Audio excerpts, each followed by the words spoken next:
हाँ, welcome all. इस lecture के अंदर हम जो आज क्वेश्चन करने वाले हैं वो आपका है बेसिक ब्लॉक और कंट्रोल फ्लो ग्राफ के ऊपर। हमने लास्ट लेक्चर में हमने देखा था कि कैसे बेसिक ब्लॉक आइडेंटिफाई करते हैं और कंट्रोल फ्लो ग्राफ कैसे कैसे डिजाइन करते हैं। तो मैंने आपसे कहा था कि बेसिक ब्लॉक को आइडेंटिफाई करने के लिए हमें 3 एड्रेस कोड चाहिए, क्योंकि 3 एड्रेस कोड पे बेसिक ब्लॉक का आइडेंटिफिकेशन होता है। क्योंकि हम 3 एड्रेस कोड को पार्टीशन करते हैं और पार्टीशन करते हैं उसको बेसिक ब्लॉक में आइडेंटिफाई करते हैं और बेसिक ब्लॉक से हम कंट्रोल फ्लो ग्राफ बनाते हैं। तो हमने यहाँ पे एक क्वेश्चन करते हैं। यहाँ पे आपका एक कोड दिया हुआ है। हमें इस कोड का एक किसी लैंग्वेज का कोड है। इस कोड का हमें basically control flow graph design करना है।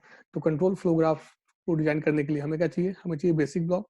और बेसिक ब्लॉक इस पे काम करता है 3 एड्रेस कोड पे। इसका मतलब सबसे पहले स्टेप नंबर 1 में हमेशा 3 एड्रेस कोड लिखना पड़ेगा। नेक्स्ट स्टेप में हमें बेसिक ब्लॉक को उसको पार्टीशन करना पड़ेगा बेसिक ब्लॉक में, बेसिक ब्लॉक आइडेंटिफाई करना पड़ेगा और देन हम उसका कंट्रोल फ्लो ग्राफ डिजाइन कर सकते हैं। तो सबसे पहले इसका हम वो लिखते हैं, 3 एड्रेस कोड लिखते हैं। तो 3 एड्रेस कोड लिखने के लिए हम यहाँ स्टार्ट करते हैं इसको। तो 3 एड्रेस कोड लिखने के लिए हम यहाँ पे, आपको पता है कैसे 3 एड्रेस कोड लिखते हैं? सबसे पहले level number, then prod equal to 0, ये 3 एड्रेस कोड फॉर्म में। देन I इक्वल टू 1, ये भी 3 एड्रेस कोड फॉर्म में। देन अब यहाँ डू वाइल लूप स्टार्ट हो रहा है। आपको पता है डू वाइल लूप को हम कैसे लिखते हैं? सबसे पहले डू का प्रोसेस करेंगे। तो अभी डू इसके अंदर आप अगर आप देखो डू के अंदर यहाँ एरे वेरिएबल यूज है। अब सबसे पहले हम एरे वेरिएबल यूज डिफाइन कर रहे हैं। तो यहाँ पे हम ले रहे हैं सबसे पहले T1 इक्वल टू, जो इसमें इंडेक्स यूज है पहले उसमें से आप ना आई, या तो आई इंटू आप करो साइज ऑफ इंट, आप या तो ये लिखो। बट अगर आपको साइज ऑफ इंट, मुझे पता है 4 बाइट नॉर्मली हम जावा में यूज करते हैं, तो हम ऐसे भी कर सकते हैं आई इंटू 4। देन 4 स्टेप में अब हम क्या करें? T2 equal to address of A, हमने यहाँ पे एड्रेस ऑफ ए लिया।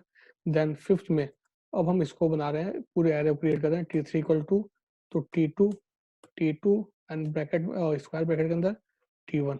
तो T1 आई को रिप्रेजेंट कर रहा है और T2 एड्रेस ऑफ रिप्रेजेंट कर रहा है। तो this is a first array. अब हम दूसरा एरे क्रिएट कर रहे हैं, तो 6 में लिखेंगे हम T4 equal to address of B, क्योंकि आपको पता है एरे आई क्रिएटेड है। देन 7 नंबर पे लिखेंगे T5 equal to T4 square bracket के अंदर T1 क्या है? आई। तो देन 8 के अंदर अब हम यहाँ पे टी 8 में T6 equal to T4 T3 into T5, हमने दोनों मल्टीप्लाई कर दिया। देन 9th लेवल पर हम क्या करेंगे? अब हम prod T7 equal to prod plus T6। Then finally 10 में क्या करेंगे हम? prod इक्वल टू T, यहाँ साइन कर दिए। Then I equal to I plus 1। Then T8 equal to I plus 1। Then 12 में I इक्वल टू T8।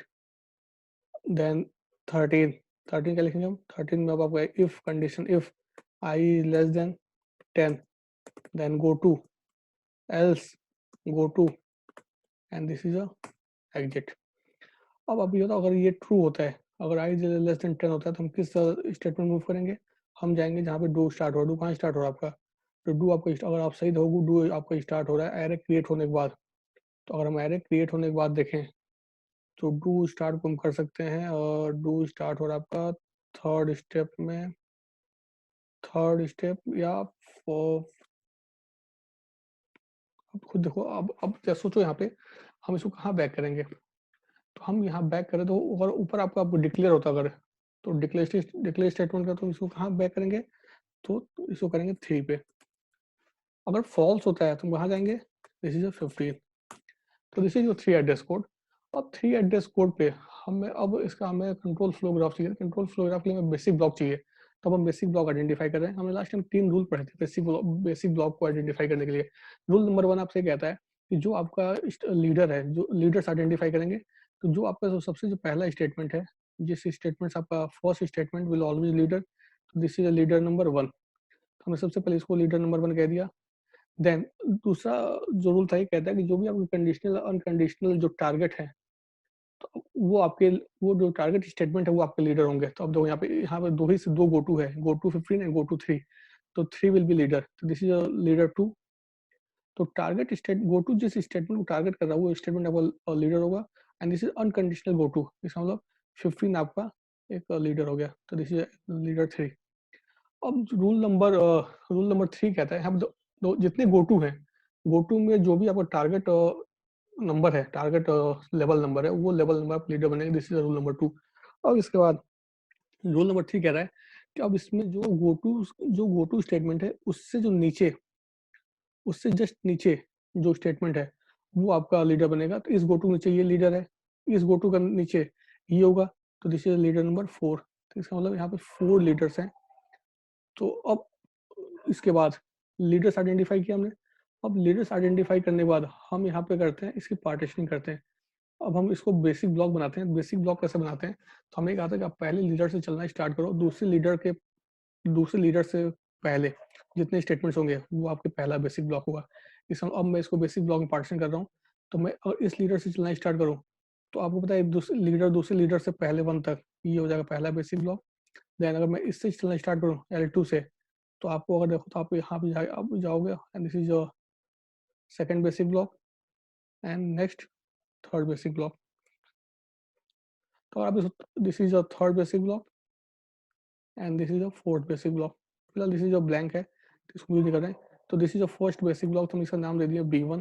तो this is your B1 basic block, and this is your B2 basic block, ठीक है, and this is your B3, this is basic block B3। अब इन basic blocks का अब हम बनाते हैं कंट्रोल फ्लो ग्राफ। तो कंट्रोल फ्लो ग्राफ कैसे बनाएंगे, तो सबसे पहले हम बेसिक ब्लॉक को डिजाइन कर रहे हैं। तो सबसे पहला बेसिक ब्लॉक हमने B1 क्रिएट कर रहे हैं। तो दिस इज योर B1, और B1 के अंदर 2 लाइन है, तो 2 लाइन को हम यहाँ पुट कर रहे हैं। पहला जो लाइन आपका लिखा है, यहाँ लिखा है prod equal to 0 and I equal to 1। तो दिस इज योर B1। हमने इसे जो नाम दिया वो नाम नोट करते हैं, दिस इज B1। तो this is B1 basic block. अब देखो B1 के बाद हम कहाँ मूव कर रहे हैं, हम B1 के बाद हम मूव कर रहे हैं B2 पे। तो अब हम दूसरा बेसिक ब्लॉक क्रिएट कर रहे हैं। तो this is your second basic block B2, this is your B2। अब यहाँ पे आपको ये सारे जितने भी लाइन्स यहाँ पे जो है 1 2 3 4 5 6 7 8 9 10 11, ये 11 लाइन्स आपकी यहाँ पे आएंगी। तो दिस इज B2। तो आप इसको फिलहाल मैं यहाँ नोट नहीं कर रहा हूँ, आप जो भी लाइन्स आएंगी यहाँ पे, this B2 is come here. तो दिस इज B2। अब B1 के बाद B2, दिस इज पहला फ्लो हमने डिसाइड किया, दिस इज फर्स्ट फ्लो। अब B2 के बाद 2 फ्लो है, या तो ट्रू होगा तो फॉल्स होगा। अगर ट्रू होता है तो हम कहाँ जाएंगे, हम फिर से इसको स्टार्ट करेंगे, and this is your next block. अगर ये फॉल्स होता है तो हम कहाँ जाएंगे, हम जाएंगे नेक्स्ट ब्लॉक की तरफ, and this is called this basic block is called B2, sorry this is B3, and this is B3। और B3 से हम आगे एग्जिट करेंगे। तो दिस इज योर एग्जिट। तो this is control flow graph, बहुत सिंपल होता है। कंट्रोल फ्लो ग्राफ के लिए बेसिक ब्लॉक चाहिए, बस बेसिक ब्लॉक का जो ऑर्डरिंग कर दो, आप फ्लो बना दो उसका, किस फ्लो में वो कंट्रोल मूव करेगा पूरे प्रोग्राम, पूरे उस कोड को एग्जीक्यूट करने के लिए।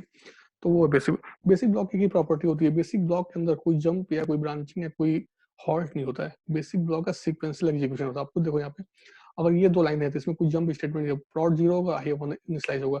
जब वापस इस बेसिक ब्लॉक में कंट्रोल जाएगा तो एक सीक्वेंशियल एग्जीक्यूशन होगा, और इसी सीक्वेंशियल एग्जीक्यूशन के लिए हम बेसिक ब्लॉक को हम फाइंड करते हैं, ताकि बेसिक ब्लॉक में कोई हॉल्ट या कोई जंप या कोई ब्रांचिंग हुई ना। जैसे ही ब्रांच होता है वो basic block further basic block में स्प्लिट कर जाता है।